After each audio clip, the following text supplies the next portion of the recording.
আসসালামু আলাইকুম, কেমন আছেন সবাই? আশা করছি অনেক ভালো।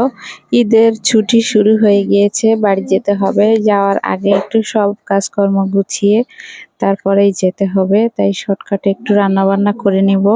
বাচ্চাদের স্কুল বন্ধ হয়ে গিয়েছে, তো তারপরও তেমন খুব একটা বাজার করা হয়নি, কারণ যেহেতু বাড়িতে চলে যাব, বাজার করে রেখে গেলে আর কবে আসবো, আবার নষ্টও হয়ে যেতে পারে। পেঁয়াজ রসুন আলু আর কাঁচামরিচ ছাড়া তেমন কিছুই রেখে যায়নি, ফ্রিজ একদমই খালি। তো এখন হচ্ছে এই ভিডিওটা হচ্ছে বাড়িতে আসার আগের দিন করা। তো ফ্রিজে ছোট ছোট দুইটা মুরগি ছিল, কক মুরগির বাচ্চা যেটা, সেটাই রান্না করে নিব। তো তার জন্য একটু পেঁয়াজ হালকা ভেজে নিচ্ছি। তো অন্যদিকে অন্য চুলায় হচ্ছে আমি করলা ভাজি করে নেব, কারণ শর্টকাটে রান্না বান্না করে আবার গোছ গাছ করতে হবে। পেঁয়াজ আর কাঁচামরিচ দিয়ে হালকা একটু তেলে ভেজে এখন করলাগুলোকে দিয়ে দিচ্ছি। তো তারপরে কিন্তু অল্প আঁচে রেখে তারপর একটু ভাজা ভাজা হলে নামিয়ে নিয়েছি। এখন আমি চলে যাচ্ছি মাংস রান্নার প্রসেসে। অল্প পরিমাণে মশলা দিয়েই আমি মাংসটা রান্না করব। এখানে আদা বাটা, রসুন বাটা আর মরিচ বাটা নিয়ে নিলাম। মশলাটাকে তেলে কষিয়ে তারপরে হচ্ছে মুরগির মাংসটা দিয়ে দিব।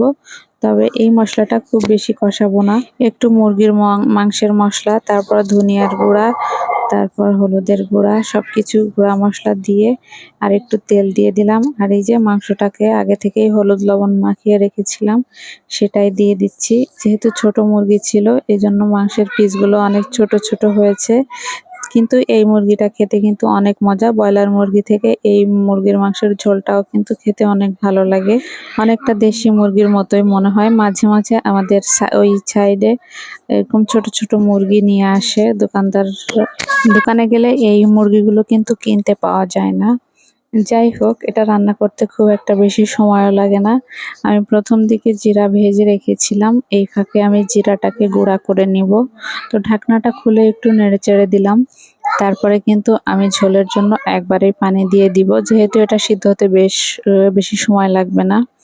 এখন আমি আলু দিয়ে দিচ্ছি, একটু ঝোল ঝোল করে রান্না করব। আলু ছাড়া আমাদের বাসায় একদমই চলে না, তো আলু দিয়ে তারপরে রান্না করব।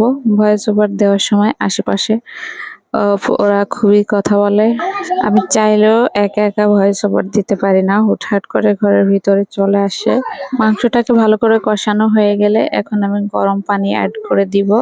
আর তরকারিতে গরম পানি ব্যবহার করলে কিন্তু তরকারির স্বাদটা অক্ষুণ্ণ থাকে। আপনারা চাইলে যে কোনো ধরনের মাংস রান্না করতে গেলে অথবা ঝোলের তরকারি রান্না করতে গেলে গরম পানিটাই ব্যবহার করবেন, তাহলে তরকারির কালারটাও সুন্দর আসবে, অন্যদিকে স্বাদটাও ভালো থাকবে। এখন আমি ঝোলের উপরে এই ভাজা জিরার গুঁড়াটা অ্যাড করে দিব, এতে কিন্তু তরকারিতে সুন্দর একটা ফ্লেভার আসবে। আর যেহেতু আগে থেকেই এলাচ দারচিনি এগুলো দিয়ে দিয়েছি, এখন আর দিব না। এখন ঝোলটা একটু কমে আসলে তারপরে তরকারিটা নামিয়ে পরিবেশন করে নিব। তো আজকের রান্নাবান্না এখানেই শেষ। সবাই ছুটিতে ঈদ ভালো কাটাবেন সেই আশা ব্যক্ত করে আজকের মতো বিদায় নিচ্ছি।